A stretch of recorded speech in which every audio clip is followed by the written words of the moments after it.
Hello दोस्तों, मैं आप सभी के बीच आज फिर से एक नई वीडियो के साथ में। तो हम आज देखेंगे आकाश गंगा यानी कि गैलेक्सी। तो इसके पहले जो वीडियो था उसमें क्या बताए थे? उसमें बताए थे तारा का उत्पत्ति का सिद्धांत, यानी कि तारा कैसे बनता है। पहले निहारिका के फॉर्म में था, उसके बाद तारा बना था।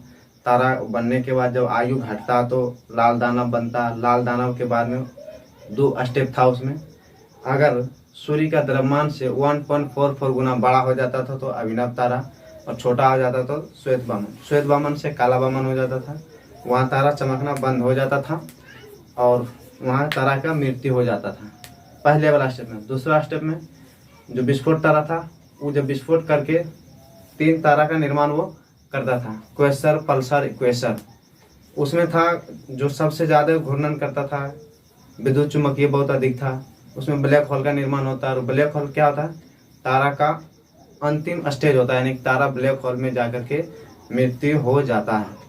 तो हम पहले इतना बात हम पहले की वीडियो में विस्तृत रूप से बता दी हैं, जिसका लिंक इस वीडियो के डिस्क्रिप्शन लिंक में मिल जाएगा। अगर आप नहीं देखे होंगे तो उस वीडियो को पहले जाकर के आप जरूर देखें, उसके बाद ये वीडियो के देखें, तभी समझ में आएगा, अन्यथा थोड़ा बहुत कन्फ्यूजन होगा। जैसे हम पहले की कुछ बात बताएंगे तो आपको पता नहीं रहेगा, है ना। इसीलिए हम कह रहे हैं कि पहले वो वीडियो देखना जरूरी है, ताकि आप लोग का कोई कन्फ्यूजन नहीं हो। जो भी कन्फ्यूजन हो कमेंट बॉक्स में कमेंट करके आप लोग पूछ सकते हैं। तो आइए देखते हैं। इसके पहले हम जहाँ तक पढ़ चुके थे, इससे आगे देखते हैं कि आकाश गंगा, वहां तक था तारा मर चुका था ना। अब देखते हैं आकाश गंगा क्या होता है। तो तारा को समूह को, है ना, तारा को समूह को क्या कहते हैं? आकाश गंगा, है ना। तारा के समूह को यहाँ लिखते हैं आकाश गंगा।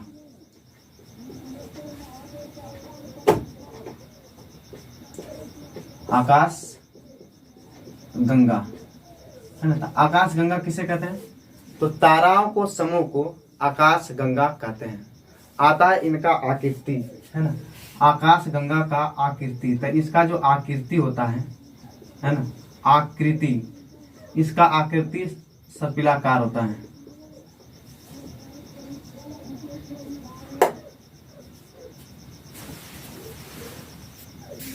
तारा का आकृति कैसा होता है? सर्पिलाकार। तारा ने आकाश गंगा का आकृति सर्पिलाकार होता है, स्पाइरल की तरह, है ना। जैसे हम बनाते हैं यहाँ पे तारा, आकाश गंगा को हम आपको बना करके दिखाते हैं कि आकाश गंगा कैसा दिखाई देता है। साइड में फोटो भी दिखाई दे रहा होगा आप लोग को, वहां से भी देख सकते हैं। तो जैसे आकाश गंगा ऐसे होता है। मान लीजिए हम कल्पना किए आकाश गंगा का सर्पिलाकार होता है, एक के ऊपर एक होता है। कैसा होता है?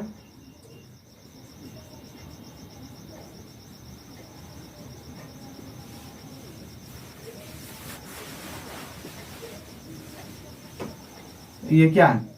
ये हमारा आकाश गंगा है। ब्रह्मांड में अनेक आकाश गंगा है ना।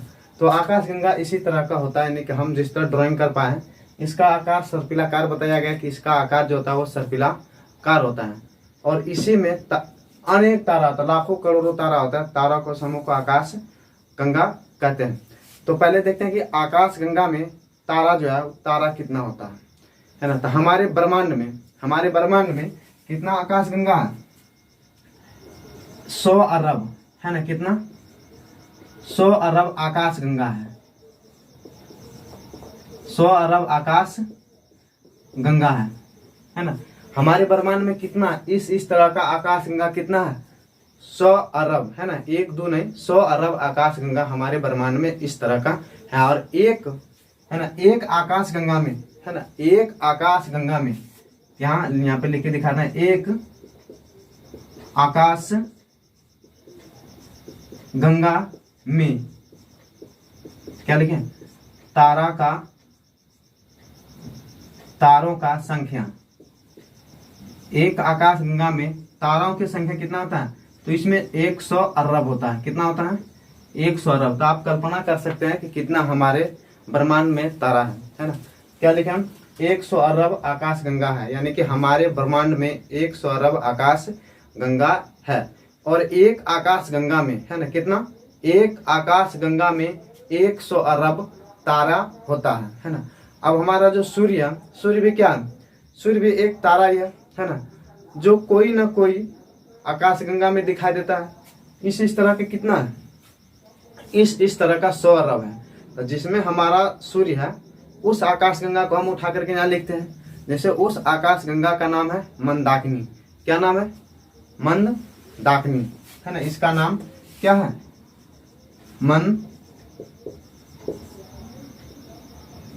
ना, इस आकाशगंगा का नाम है मंदाकिनी, है ना। इसी आकाशगंगा में, आकाशगंगा क्या? तारा को समूह। इसी आकाशगंगा में हमारा कहीं ना कहीं सूर्य है ना। तो सूर्य कहाँ है? तो मध्य भुजा, बाहर का भुजा पे सूर्य है। कहाँ पे? यहाँ पे। मान लेते हैं यहाँ पे क्या है, ये हमारा सूर्य है। ये क्या हमारा? ये हमारा सूर्य है, जो मंदाकिनी के एकदम कोण पे मिलता है, यानी कि सबसे आखिरी बिंदु पे मिलता है। और जो आकाशगंगा है, आकाशगंगा इधर भी होगा, इधर भी, मतलब इसी तरह का बहुत सारा क्या मिलेगा? तारा मिलेगा। तो हम एक तारा को उठा के देखते हैं। जिस तारा को हमको पता है उस तारा की बात हम कर रहे हैं। हम क्या देख रहे थे? आकाशगंगा के सबसे किनारे पर क्या स्थित है? सूर्य हमारा स्थित है। अब देखते हैं कि तारा तो इधर भी होगा, तारा इधर भी होगा, तारा बीच में होगा। वो कौन सा तारा है जो मध्य बिंदु में जाएगा, और वो कौन सा तारा है जो पूरे बीच में चला जाएगा, है ना। तो हम जो, यानी कि जो नया तारा रहता है ना, जो न्यू तारा रहता है, वो कहाँ दिखाता है? वो सबसे बाहरी बिंदु पे दिखाता है। जैसे हमारा सूर्य, सूर्य क्या है? सूर्य हमारा नया तारा है। सूर्य क्या है हमारा? सूर्य अभी एकदम न्यू तारा है, जो इससे यानी कि इससे जो खत्म होता है, यानी कि जो लाल दानव की स्थिति में आ जाता है, लाल दानव की स्थिति में आता है, वो इस भाग में चला आता है। मान लो अगर सूर्य का आयु खत्म होगा तो लाल दानव बनेगा, तो लाल दानव बनेगा तो ये बीच के भाग में चला आएगा। कहाँ पे? ये जो गैलेक्सी है, आकाशगंगा जो है मंदाकिनी, उसका बीच में चला आएगा। और इसके बाद इसका आयु जब पूर्ण रूप से खत्म होगा तो ये बीच में चला आएगा, यानी कि मध्य में चला आएगा, है ना। तो आकाशगंगा के मध्य के भाग, है ना, मध्य का भाग, मध्य भाग को क्या कहते हैं? मध्य भाग को बल्ज कहते हैं। क्या कहते हैं? मध्य भाग को बल्ज कहते हैं। तो क्वेश्चन आता है कि ताराओं को, आकाशगंगा में ताराओं की संख्या सबसे अधिक कहाँ रहता है ना। तो उस सिचुएशन में हमको कहाँ इंसर्ट करना पड़ेगा? बल्ज, यानी कि जितना भी तारा का मृत्यु होता है सब कहाँ चल जाता है? आकाशगंगा के मध्य भाग में चला जाता है। यानी कि ये जो आकाश यहाँ पर जो आता है वो पूर्ण रूप से मृत तारा आता है। जैसे ब्लैक होल सबसे अधिक, है ना, सबसे अधिक ब्लैक होल बल्ज में पाया जाता है। यहाँ लिखते हैं ब्लैक होल, ब्लैक होल अधिक, सबसे अधिक ब्लैक होल कहाँ पाया जाएगा? तो बल्ज में पाया जाएगा, है ना। इतना समझेंगे दोस्त कि ये सूर्य है, और सूर्य कहाँ पे स्थित है? तो आकाशगंगा के सबसे किनारे पर स्थित है। बीच वाला में कौन जाएगा? जो लाल दानव के रूप में आएगा वो। और मध्य यानी कि बीच में, आकाशगंगा के बीच में वो तारा जाएगा जो पूर्ण रूप से मर चुका है ना। तो बीच के भाग, आकाशगंगा को बीच के भाग को क्या कहते हैं? आकाशगंगा के बीच के भाग को बल्ज कहते हैं। बल्ज में सबसे अधिक मात्रा में ब्लैक होल रहता है, यानी कि मृत तारा रहता है। ये तो हो गया तारा की बात। टोटल 100 अरब तारा है इसमें, एक आकाशगंगा में 100 अरब तारा। तब आता है कि जो सूर्य है, सूर्य से कोई ना कोई तो नजदीक होगा, सूर्य से कोई ना कोई तारा तो नजदीक होगा ना। तो मान लेते हैं एक तारा यहाँ पे स्थित है जो सूर्य से काफी दूर पे स्थित है। काफी नहीं कह सकते, सबसे नजदीक है, लेकिन फिर भी बहुत दूर स्थित है। तो इसका नाम, सूर्य से सबसे नजदीक का तारा, यहाँ लिखते हैं सूर्य से सबसे नजदीक का तारा। सूर्य से सबसे नजदीकी तारा कौन है? इस तारा का नाम है प्रोक्सिमा सेंचुरी। क्या नाम है इसका? इसका नाम है प्रोक्सिमा सेंचुरी। प्रोक्सिमा सेंचुरी, है ना। सूर्य से सबसे करीबी तारा कौन है? तो प्रोक्सिमा सेंचुरी, है ना। क्वेश्चन आता है कि सूर्य से सबसे करीबी तारा कौन है? तो प्रोक्सिमा सेंचुरी। अब है कितना किलोमीटर दूर, ये थोड़ा हम बात को देखते हैं। देखिए, अगर सूर्य से कोई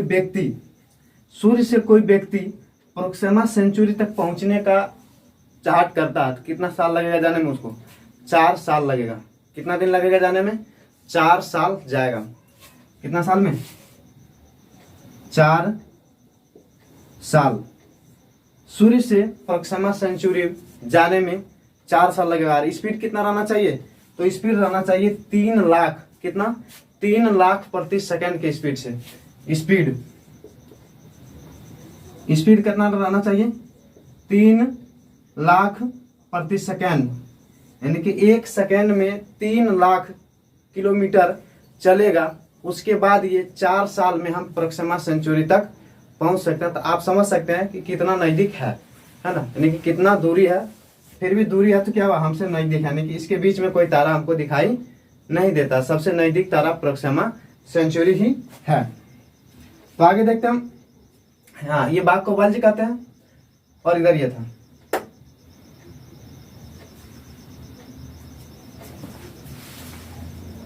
चलिए आगे देखते हैं हम। ये तो देख लें कि प्रोक्सिमा सेंचुरी तक जाने में 4 साल लगेगा और कितना स्पीड से जाना पड़ेगा? तो 3 लाख किलोमीटर प्रति सेकंड की स्पीड से जाना पड़ेगा 4 साल। तब हम कहाँ पहुंचेंगे? प्रोक्सिमा सेंचुरी तक। अब देखते हैं कि सूर्य तो हमारा एक जगह स्थित नहीं है। दुनिया में कोई भी चीज स्थिर नहीं है। कोई किसी के पीछे दौड़ रहा है, कोई किसी के पीछे दौड़ रहा है, यानी कि सब एक दूसरे के पीछे क्या हो रहा है? लगातार दौड़ रहे हैं, है ना। तो जैसे सूर्य किनके चारों ओर घूम रहा है? सूर्य आकाश गंगा के चारों ओर घूम रहा है। ग्रह किसके चारों ओर घूमता है? तो ग्रह सूर्य के चारों ओर घूमता है। क्षुद्र ग्रह किसके चारों ओर घूमता है? तो ग्रह के चारों, यानी कि कोई भी ऐसा नहीं है कि रुका हुआ है। सब क्या है? किसी न किसी को चक्कर काटने में लगा है।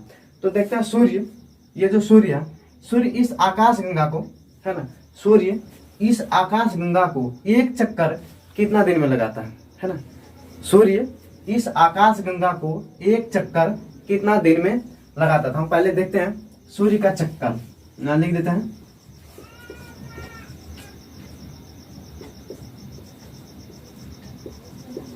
सूर्य का चक्कर, यानी कि आकाश गंगा का एक चक्कर सूर्य कितना दिन में लगाएगा? तो लगाता है 25 करोड़ वर्ष में। कितना दिन में? 25 करोड़ वर्ष में। कितना दिन में लगाता है? यानी कि ये सूर्य इस आकाश गंगा को, यानी यहाँ से घूमना स्टार्ट किया और फिर यहाँ से घूम के यहाँ तक आएगा तो कितना समय लगेगा? 25 करोड़ वर्ष समय लगेगा। कितना समय लगेगा? 25 करोड़ वर्ष। 25 करोड़ वर्ष तो लगेगा, लेकिन घूमता तो क्या, कितना स्पीड घूमता है? या फिर सूर्य धीरे धीरे चलता होगा? 25 करोड़ साल लग जाता है ना। तो हम ये देखते हैं कि सूर्य कितना स्पीड से चलता है। इनका जो चाल है, स्पीड लिखते हैं, है ना। इनका स्पीड है 250 किलोमीटर, 250 किलोमीटर प्रति सेकेंड। कितना स्पीड है? 250 किलोमीटर प्रति सेकेंड। यहाँ स्पीड में 3 लाख मीटर प्रति सेकंड था, हम पहले किलोमीटर बोल दिए थे। चलिए, तो जो सूर्य है, सूर्य इस आकाश गंगा को चक्कर लगाएगा तो कितना साल में लगाएगा? 25 करोड़ वर्ष में। कितना साल में? 25 करोड़ वर्ष में। और उसका सूर्य का स्पीड कितना रहना चाहिए? तो सूर्य का स्पीड रहना चाहिए 250 किलोमीटर प्रति सेकंड। कितना? 250 किलोमीटर प्रति सेकंड, यानी कि 250, 1 सेकंड में 250 किलोमीटर चलेगा, तब जाकर के आकाश गंगा का एक चक्कर 25 करोड़ वर्ष में लगता है। इसी साल को, है ना, यानी कि इस यहाँ से यहाँ अगर एक चक्कर लगा देता है, इसी को हम लोग क्या कहते हैं? इसी को हम लोग ब्रह्मांड वर्ष कहते हैं। क्या कहते हैं? ब्रह्मांड वर्ष। ब्रह्मांड वर्ष किसे कहते हैं? क्वेश्चन में आता है कि ब्रह्मांड वर्ष किसे कहते हैं। तो सूर्य अपने गैलेक्सी को एक चक्कर घूमने की क्रिया को ब्रह्मांड वर्ष कहते हैं, है ना। इस तरह को देखने को मिलेगा, क्वेश्चन में कभी कभी आता है। आगे हम देखते हैं, ये जो तारा है ना, यहाँ पे क्या ताराओं को समूह है। तो आगे देखते हैं हम तारा का समूह, यानी कि इसी में कुछ न कुछ तारा का समूह है। तो हम यहाँ बना देते हैं थोड़ा, इसको मिटा करके, है ना। इसको मिटा करके क्या बनाते हैं हम? तारा को समूह देखते हैं। थोड़ा बोर्ड क्या हुआ, भर गया, तो मिटाते हैं।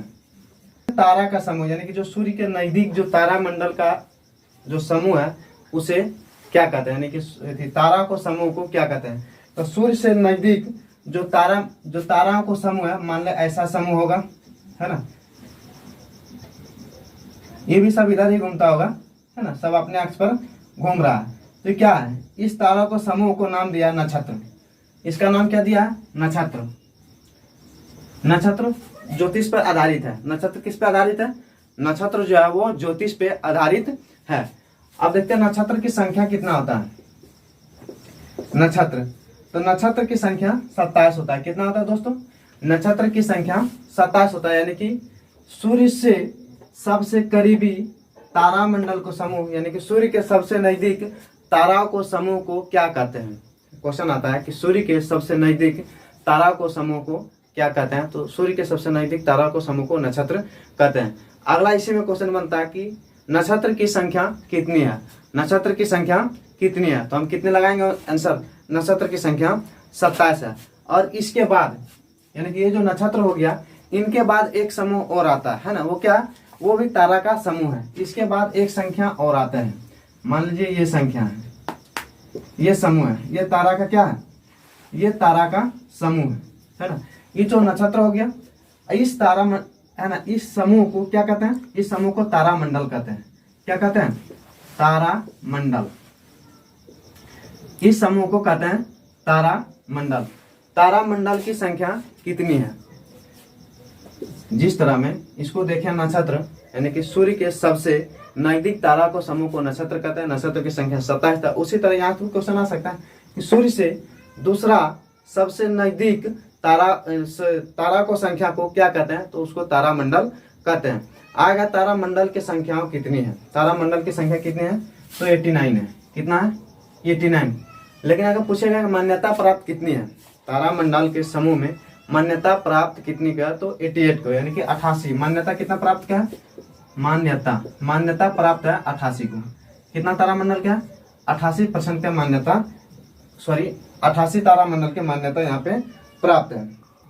अब देखते हैं, ये जो सूर्य था, सूर्य के इर्द गिर्द में क्या घूमता है, सूर्य के इर्द गिर्द में ग्रह घूमता है। ग्रह, सूर्य के इर्द गिर्द में क्या घूमता है, ग्रह। ग्रह कितना है, 8 है। हालांकि ग्रह के बारे में आगे चर्चा करेंगे, आगे की वीडियो में है ना। ये ग्रह, आकाश गंगा का चैप्टर नहीं, वो सौर मंडल का बात हम उसमें करेंगे।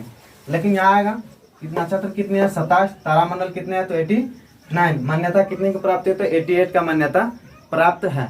अब ज्योतिषी इसी आधारित पे काम करता है। जैसे जो पंडित जी होता है, इसी आधारित पे बच्चा का राशि का नाम इसी आधारित पे लिखाता है। तो सूर्य है ना, सूर्य एक महीना में है ना, सूर्य एक माह में, लिखते हम सूर्य एक माह में कितने नक्षत्र को पार कर देता है, 2.25 नक्षत्र को, 2.25 नक्षत्र को ये क्या करता है, पार कर देता है।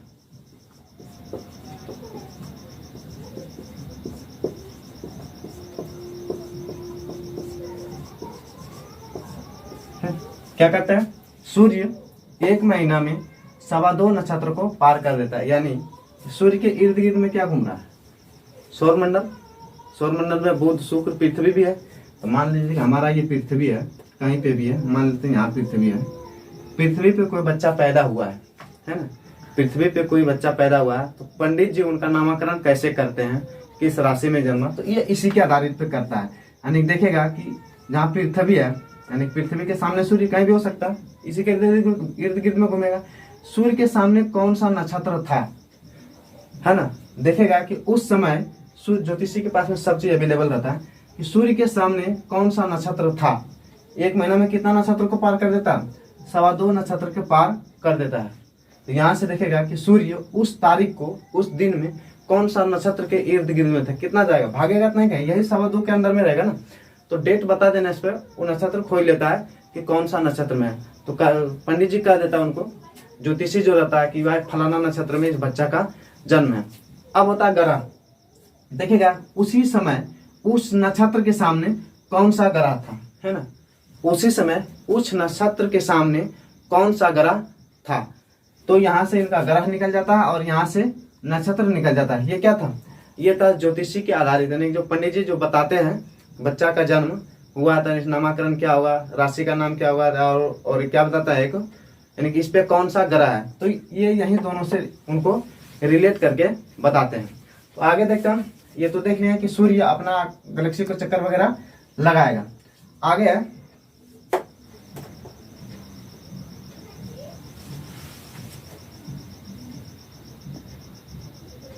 सूर्य के सामने कौन सा नक्षत्र था और कौन सा ग्रह था। तो बच्चा का जो नामकरण होता है ज्योतिषी के आधार पे इसी पे होता है। अब हम आगे देखते हैं कि जो ये आकाश गंगा, हम तो एक आकाश गंगा की बात कर रहे हैं, अभी इसमें और तारा वगैरह को देखेंगे। थोड़ा सा आगे देख लेते हैं कि जो आकाश गंगा है इसके कितने आसपास में जो आकाश गंगा है उसको क्या क्या कहते हैं। थोड़ा इसको हम मिटा रहे हैं, मिटा करके आगे फिर बता रहे हैं।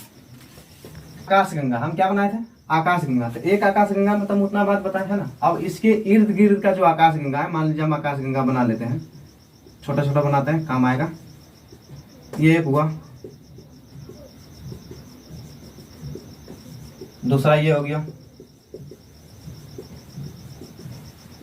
तीसरा हो गया। इसी तरह कितना है हमारे ब्रह्मांड में आकाश गंगाओं की संख्या 100 अरब है। हम पहले बता चुके हैं कितना है, 100 अरब आकाश गंगा है। और एक आकाश गंगा में कितने तारा रहता है, एक आकाश गंगा में 100 अरब तारे रहते हैं।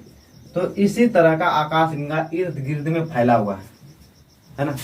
आकाश गंगा कहाँ फैला हुआ है, इर्द गिर्द फैला हुआ है। 100 अरब आकाश गंगा है। बीच बीच में आपको फोटो भी दिखाई दे रहा होगा कि आकाश गंगा कैसा होता है। आप इधर सामने कॉर्नर पे देख रहे होंगे, वहां पे फोटो लगा हुआ होगा आकाश गंगा का। तो देखते हैं कि ये आकाश गंगा जो है, मान लीजिए ये हमारा क्या है, ये मंदाकिनी है जिसमें हम लोग हैं, मंदाकिनी है ना। और ये आकाश गंगा है। तो तीन तीन आकाश गंगा को समूह बनाया है। क्या क्या है, तीन तीन आकाश गंगा को समूह बनाया है। मान लीजिए ये तीन हुआ है, तो हम इसको एक समूह बना लेते हैं। इसको क्या करते हैं, इसको ऐसे करके एक समूह बना लिए, इसको ऐसे करके क्या किया, एक समूह बना लिए। तो आकाश गंगा को समूह है ना, आकाश गंगा को समूह को क्या कहते हैं, आकाश गंगा को समूह। यानी कि कितने आकाश गंगा को समूह बनाएंगे, तो तीन तीन आकाश गंगा को समूह बनाएंगे, तो उसको कहते हैं हम लोग सुपर क्लस्टर। क्या कहते हैं, तीन तीन आकाश गंगा को समूह को कहते हैं सुपर क्लस्टर। लिख देते हैं, यहाँ पे लिख देते हैं, यहाँ लिखते हैं तीन तीन आकाश गंगा को समूह, तीन तीन आकाश गंगा समूह को क्या कहते हैं, सुपर क्लस्टर। सुपर क्लस्टर कहते हैं। तो मानिए ये हमारा क्या है, मंदाकिनी है। ये तीन को मिला दिए तो ये क्या बन गया, ये हमारा आकाश गंगा बन गया। ये क्या बन गया, आकाश गंगा तो है ही, यानी कि ये हमारा सुपर क्लस्टर बन गया है। अब देखते हैं कि जो हमारा मंदाकिनी है इसके इर्द गिर्द यानी कि गोतिया की तरह है, तो ये कौन सा आकाश गंगा, हम इनको नाम जानने के प्रयास करते हैं। तो आइए हम इनको नाम देखते हैं। तो जैसे ये मंदाकिनी है, इसमें हम लोग रहते हैं, इसमें रहता है ना। इसी आकाश गंगा में कहीं ना कहीं सूर्य होगा, कहीं भी होगा, कहाँ पे, किनारे पे होगा। तो इसमें जो है यानी कि इसका बगल का, इसका जो बगल का मंदाकिनी है उसका नाम है देवयानी। क्या नाम है, देवयानी। मंदाकिनी को ही दुग्ध मेखला कहता है ना। मंदाकिनी को क्या कहते हैं, दुग्ध मेखला या मिल्की वे, गैलेक्सी को मिल्की वे के नाम से हम लोग जानते हैं। यानी कि ये मंदाकिनी हो गया हमारा क्या, आकाशगंगा। और ये जो दूसरा बगल में था उसका नाम था मंदाकिनी, सॉरी क्या था उनका नाम, देवयानी। इसका नाम था देवयानी। और तीसरा का नाम है MGCM33। क्या है, NGCN33। यानी कि ये सब क्या है, ये सब इनका नाम है। NGCM यानी कि तीन गो को आकाश गंगा को तीनों को समूह बनाए, ये क्या बना, सुपर क्लस्टर। क्या बना, सुपर क्लस्टर। जैसे हम लिखते हैं इसका नाम हो गया सुपर क्लस्टर।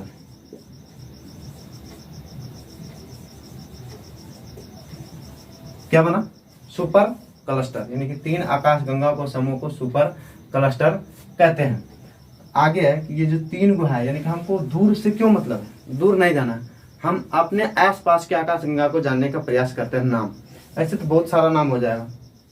देखिए मंदाकिनी ये हमारा है, हमारा पड़ोसी आएगा कौन है, तो देवयानी। हमारा पड़ोसी कौन है, देवयानी। अक्सर सब अपना पड़ोसी को नाम पता, एड्रेस वगैरह तक रहता है कि हमारा पड़ोसी कहाँ जा रहा है। तो इसी तरह मंदाकिनी में हम लोग रहते हैं, हमारा पड़ोसी देवयानी। इसका हम लोग क्या रखें, कुछ पता तो नहीं कर पाए, लेकिन इनका नाम हम लोग अपने मन से दर्ज दिए। इनका नाम जैसे हम लोग क्या दर्ज दिए, NGCM33।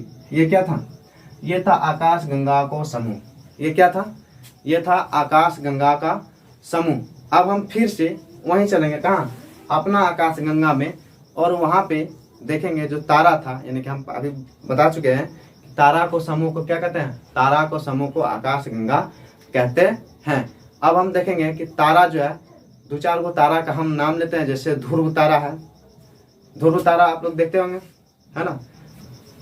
और सप्तऋषि है, वो घर में सबको पता होगा सप्तऋषि। दो तरह का सप्तऋषि होता है, एक बृहत सप्तऋषि और एक लघु सप्तऋषि। इन्हीं दोनों के बीच में क्या दिखाई देता है, ध्रुव तारा दिखाई देता है। एक होता है हंटर तारा, है ना। तो हम यहाँ अगर अभी बताएंगे तो उसको साथ में फोटो भी आपको दिखाई दे रहा होगा, जैसे हंटर तारा किसे कहते हैं और ये तारा किसे कहते हैं। तो हम इसको अभी मिटाते हैं, है ना। तो आगे हम वो देखते हैं कि तारा जो है क्या था। तो अच्छा, ये यहाँ क्या होगा, मंदाकिनी, द लिखा गया था, तो होगा मंदाकिनी। तो आगे हम देखते हैं तारा नाम देखते हैं। अब तारा, है ना, दो चार प्रकार की तारा की हम बात करते हैं। तो क्वेश्चन आता है, पहले आता है क्वेश्चन कि हमारा सबसे करीबी तारा कौन है। तो तारा कौन होगा, हमारा सबसे करीबी तारा सूर्य होगा। आता सबसे चमकीला तारा, यानी कि हमको आकाश में सबसे चमकीला तारा, तो हम लिखते हैं सबसे चमकीला तारा, सबसे चमकीला तारा। तो सबसे चमकीला तारा का नाम है साइरस। क्या है, साइरस। सबसे चमकीला तारा का नाम है साइरस। इसके बाद आता है एक तारा का समूह है जिनका नाम है हंटर। जैसे जिसका आप फोटो बगल में देख रहे होंगे कि हंटर तारा कैसा होता है, कुछ शिकारी की तरह दिखाई देता है ना। हम लिखते हैं दूसरा तारा का था हंटर, हंटर तारा। क्या था, हंटर तारा, जो कुछ शिकारी की तरह इस तरह का दिखाई देगा। बगल में फोटो देख रहे हैं, इस तरह का, चलिए आप फोटो में तो देख ही रहेंगे हंटर तारा किसे कहते हैं। यहाँ बगल में फोटो लगा हुआ, आप वहां से देख सकते हैं कि हंटर तारा किस प्रकार का होता है, यानी कि एक तारा का समूह है। बाकी बात इससे क्वेश्चन वगैरह नहीं पूछता है कि हंटर तारा कैसा होता है, हंटर तारा में क्या पाया जाता है। आता है इसके बाद में तारा का समूह, है ना। सब जितना भी तारा का समूह का नाम है, ये क्या है, तारा का समूह है, तारा का समूह, तारा का समूह। आगे है लघु सप्तऋषि, है ना, लघु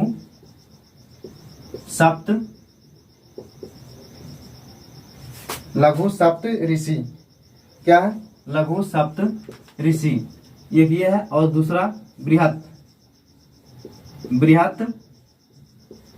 सप्त ऋषि, लघु सप्त ऋषि और बृहत सप्त ऋषि, जिसका फोटो आप बगल में देख रहे होंगे। और इन्हीं दोनों के बीच में, यानी कि लघु सप्त ऋषि और बृहत सप्त ऋषि के बीच में एक तारा दिखाई देता है, जिसको हम लोग क्या कहते हैं, ध्रुव तारा। जैसे इस तरह का फोटो यहाँ पे लगा हुआ है, हम यहाँ पे थोड़ा बनाने का प्रयास कर रहे हैं। जैसे एक ये हुआ और दूसरा ये हो गया, यानी कि सातों, ये देखिए 7 तारा है, इसमें भी 7 तारा। इन दोनों के बीच में एक तारा, खूब चमकीला तारा दिखाई देगा। जैसे ये तारा क्या हो गया, ये हो गया ध्रुव तारा, है ना। यानी कि क्वेश्चन आता है कि ध्रुव तारा किन दो ताराओं के बीच में रहता है। तो लघु सप्तऋषि और बृहत सप्तऋषि के बीच में कौन सा तारा पाया जाता है, तो ध्रुव तारा पाया जाता है, जो हम लोग को काफी बार एग्जाम में आ चुके हैं कि ध्रुव तारा कहाँ पाए थे। यानी कि वर्तमान अभी तो नहीं, यानी कि पहले के समय में ध्रुव तारा का संकेत दिशा देखने के लिए इंगित करता था। किसके लिए, दिशा देखने के लिए इंगित करता। ये हमेशा किस दिशा में पता है, ध्रुव तारा हमेशा उत्तर की दिशा में दिखाई पड़ता है। कहाँ पे पड़ता है, तो ध्रुव तारा कहाँ, कौन सा दिशा में, उत्तर। ध्रुव तारा हमेशा उत्तर दिशा में दिखाई पड़ता है। यहाँ लिख देते हैं ध्रुव तारा, ध्रुव तारा। दिशा लिख देते हैं, कौन सा दिशा में दिखाई देता है? उत्तर दिशा। यानी कि पहले का लोगों इनको दिशा देखने वाला तारा के नाम से भी जानते थे, है ना। तो क्वेश्चन आता है कि दिशा को इंगित करने वाला कौन सा तारा है, तो वहां पे हमको क्या मानना पड़ेगा? ऑप्शन में रहेगा ध्रुव तारा। ऑप्शन में क्या रहेगा? ध्रुव तारा। ये था तारा का इतिहास। ये क्या था दोस्तों? ये था तारा का इतिहास। आगे देखते हैं कि ये जो ब्रह्मांड है ना, थोड़ा सा इसको मिटाते हैं और इसी को हम सौरमंडल हम एक बार लिख के दिखा रहे हैं। सौर मंडल, ये होगा हमारा सौरमंडल। इसके इर्द गिर्द वाला कौन सा होगा? नक्षत्र होगा। नक्षत्र होगा। नक्षत्र के इर्द गिर्द वाला क्या होगा? तारामंडल होगा। क्या होगा? तारा। नक्षत्र के इर्द गिर्द वाला तारामंडल होगा। तारामंडल के इर्द गिर्द वाला क्या होगा? आकाश गंगा होगा। आकाश गंगा। आकाश गंगा के इर्द गिर्द के समूह को क्या कहेंगे? Super cluster. क्या कहेंगे? Super cluster. Super cluster. Super cluster को समूह को क्या कहेंगे? सुपर क्लस्टर को समूह को आकाश गंगा कहते हैं। आकाश गंगा। देखिए दोस्तों, ये मेन था, इतना में सारा है।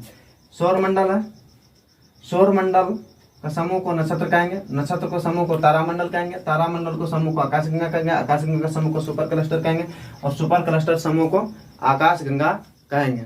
अब हमारे पास तारामंडल तो कितना था, आकाशगंगा कितना था? 100 अरब था। अब हमको भगवान इसमें खोज रहे हैं कि शंकर भगवान राम जी जितना भी है देवी देवता है, 84 लाख देवी देवता है। अब की पता भगवान भगवती यहाँ मिलेगा कि देवी देवता यहाँ मिलेगा? हो सकता है किसी दूसरे आकाशगंगा में स्थित होगा, कहीं घूमने के लिए गया होगा, है ना। ये छोड़िए, ये सब कोई अलग बात है, लेकिन मेन बात यह है कि सौरमंडल को समूह, यानी कि इसको सौरमंडल को समूह को नक्षत्र कहेंगे, नक्षत्र को समूह को तारामंडल, तारामंडल को समूह को आकाशगंगा, आकाशगंगा को समूह को सुपर क्लस्टर, सुपर क्लस्टर समूह को फिर आकाशगंगा, सॉरी इसको ब्रह्मांड कहेंगे। इसको क्या कहेंगे? ब्रह्मांड कहेंगे। इसको ब्रह्मांड कहेंगे। आगे हम देखते हैं कि बिग बैंग थ्योरी। आप लोग बहुत बार पढ़ चुके होंगे कि बिग बैंग थ्योरी क्या है, यानी कि हम देखते हैं कि ब्रह्मांड का उत्पत्ति कैसे हुआ था। अभी तो हम लोग तारा के बारे में देख रहे थे और पूरा इधर देखे थे। अब देखते हैं हम लोग तारा की उत्पत्ति कैसे, यानी कि ब्रह्मांड का उत्पत्ति कैसे हुआ था। सबसे पहले इनको किनको पता चला था और कैसे इनको देखा गया था। ब्रह्मांड की उत्पत्ति का सिद्धांत क्या देखते हैं? ब्रह्मांड की उत्पत्ति का सिद्धांत, यानी कि ब्रह्मांड, अब तो हम देख चुके थे कि तारा वगैरह कैसे होता है, हम अब देखेंगे कि ये ब्रह्मांड बना कैसे था, कौन सा चीज था जो ब्रह्मांड का उत्पत्ति हो गया था, है ना। तो ये ब्रह्मांड है, ब्रह्मांड की उत्पत्ति का सिद्धांत। तो पहले देखते हैं, कोई एक वैज्ञानिक था, है ना। वैज्ञानिक वो था, नाम है उनका, क्या बोलते हैं उनका, बेल्जियम का रहने वाला था, है ना। कहाँ का था? बेल्जियम। बेल्जियम का एक वैज्ञानिक था जिनका नाम था जॉर्ज लेवोजियर। नाम क्या था? George Lavoisier.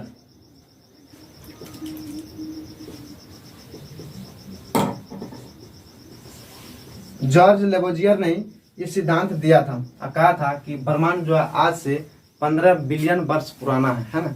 उन्होंने बताया था, है ना, बेल्जियम का जो पादित था, इन्होंने बताया था कि ब्रह्मांड आज से 15 बिलियन वर्ष पुराना है ना, 1-2 साल की बात नहीं, 15 बिलियन वर्ष पुराना हमारा ब्रह्मांड देखा गया। और इनका घनत्व ये बताया है कि ब्रह्मांड का घनत्व काफी उच्च घनत्व है। जिस तरह ब्लैक होल का घनत्व काफी उच्च होता है, उसी तरह ब्रह्मांड का घनत्व बहुत उच्च बताया गया है। और इसी में का जब ब्रह्मांड विस्फोट हुआ था, है ना, यानी कि कोई ब्लैक होल था, क्या था? एक ब्लैक होल था। ब्लैक होल में विस्फोट होने के कारण से अनेक प्रकार के उसमें पदार्थ वगैरह निकले थे, जैसे न्यूट्रॉन, प्रोटॉन, मतलब बहुत सारे क्या क्या नहीं उसमें निकले थे। ब्लैक होल की विस्फोट होने के कारण ही हमारा क्या हुआ था? एक स्पेस का निर्माण हो गया था, यानी कि एक ब्लैक होल, हम इससे पहले वाला वीडियो में ब्लैक होल की चर्चा किए होंगे, यानी कि एक ब्लैक होल था और इसे ये बात कौन बता रहा है? ये बात बेल्जियम के एक पादरी था जिसका नाम था जॉर्ज लेबोजियर। वही ने बताया था कि ब्लैक होल में विस्फोट होने के कारण से हमारे स्पेस का यानी कि हमारा ब्रह्मांड का उत्पत्ति उसी से हुआ था, है ना, स्पेस की उत्पत्ति हुआ था। और इसका इन्हीं के कहना था कि ये अनुमान है कि ये पुनः आपस में क्या होगा, ये पुनः आपस में सिकुड़ने की संभावना स्थित है। और इन्होंने बताया था कि ब्रह्मांड जो है अभी पूर्ण रूप से क्या हो रहा है, विस्तृत हो रहा है। ब्रह्मांड क्या हो रहा है, अभी भी ब्रह्मांड विस्तृत हो रहा है, नहीं कि अभी ब्रह्मांड क्या हो रहा है, बढ़ते जा रहा है। बढ़ते मतलब कोई ऐसा बल है, कोई अदृश्य बल है जो ब्रह्मांड को अभी खींचते जा रहा है। नहीं, हमारा ब्रह्मांड अभी क्या हो रहा है, अभी विस्तृत होते जा रहा है ना। ये बात ये बोला था, है ना। उसके बाद आया था हब्बल, है ना, एक वैज्ञानिक था हब्बल। इन्होंने एक दूरबीन बनाया था, है ना, हब्बल नामक एक दूरबीन बना करके इनको प्रूव कर दिया था कि ब्रह्मांड क्या हो रहा है, ब्रह्मांड अभी विस्तृत होते जा रहा है। ब्रह्मांड क्या हुआ, ब्रह्मांड क्या होते जा रहा है, तो ब्रह्मांड हमारा विस्तृत होते जा रहा है, ब्रह्मांड विस्तृत होते जा रहा। और इन्होंने बताया था कि अभी भी विस्तृत होते जा रहा है, मतलब कोई ऐसा अदृश्य शक्ति है जो इनको खींच के बड़ा करने का प्रयास कर रहा है। और एक दिन ऐसा समय आएगा, है ना, हब्बल के अनुसार से ये बोले हैं कि एक दिन ऐसा समय आएगा कि फिर से पुनः सब जिस दिन खींचना, अदृश्य शक्ति जिस दिन खींचना बंद हो जाएगा, उस दिन क्या हो जाएगा, सब आपस में आकर के सिकुड़ जाएंगे। यानी कि सब क्या हो जाएगा, पहले जिस तरह का ब्लैक होल था उसी तरह हो जाएंगे। और हम लोग आप लोग सब क्या होंगे, उसी दबा कुचला करके उसी ब्लैक होल में जा करके सब सारा संसार खत्म हो जाएगा। ऐसा मानना होगा कि नहीं होगा इनको बाद में देखा जाएगा, लेकिन ऐसा इस हब्बल और जो बेल्जियम का जो पादरी था जॉर्ज लेबोजियर, उनको मानना है कि एक दिन ऐसा समय आएगा जो क्या होगा, जो पूरा ब्रह्मांड को सिकुड़ करके खत्म कर दे। यानी कि जो पुनः जो ब्लैक होल जो फटा था वो पुनः ब्लैक होल आपस में आकर के मिल जाएगा। जो पुनः ब्लैक होल जो आपस में मिलेगा उस घटना को हम लोग सुपर क्रंच के नाम से जानेंगे। यानी कि कोई मान लो बहुत बड़ा क्या है, लड्डू है, और उस लड्डू को हम तोड़ के छीट दिए बुनिया इधर उधर, तो बहुत ज्यादा फैल जाएगा। तो ब्रह्मांड उसी तरह पूरा फैल गया है। और उसी सब बुनिया को फिर से उठा करके फिर लड्डू बांध देंगे तो क्या हो जाएगा, फिर वह गोल की तरह बन जाएगा। तो इसे बोला है कि ब्रह्मांड हमारा अभी विस्तृत होते जा रहा है और एक दिन ऐसा आएगा वो आकर के क्या होगा, आपस में सिकुड़ जाएगा। सिकुड़ जाएगा तो सिकुड़ने की घटना को क्या कहेंगे हम लोग, सिकुड़ने की घटना को सुपर क्रंच के नाम से हम लोग जानेंगे। तो ये सिद्ध कर दिया था कौन, पहले बात इनका स्टार्ट किया था बेल्जियम का एक पादरी था जॉर्ज लेबोजियर। हब्बल जो वैज्ञानिक था वो क्या किया, वो इनको सिद्ध कर दिए हैं, दिखा दिए हैं उस दूरबीन के माध्यम से कि सच में ब्रह्मांड अभी विस्तृत होते जा रहा है। तो दोस्तों आज का वीडियो में इतना ही। अगर ये वीडियो अच्छा लगे तो दोस्तों को शेयर जरूर करें, चैनल को सब्सक्राइब जरूर कर लें। इससे आपको तो कुछ वीडियो देखने को मिलेगा, हमको मोटिवेशन मिलेगा कि हमको और वीडियो बनाना होगा। और अगर बहुत अच्छा लगे तो अपने दोस्तों को शेयर करें, चैनल को सब्सक्राइब कर लें और एक छोटा सा कमेंट भी कर दें ताकि वीडियो कैसा लगे। अगर इसमें कुछ आपको कहना है किसी चीज़ के बारे में तो वो कमेंट बॉक्स में बोल सकते हैं ताकि उनके बारे में हम वीडियो बनाने का प्रयास करेंगे। तो आज के लिए इतना ही है। जय हिंद।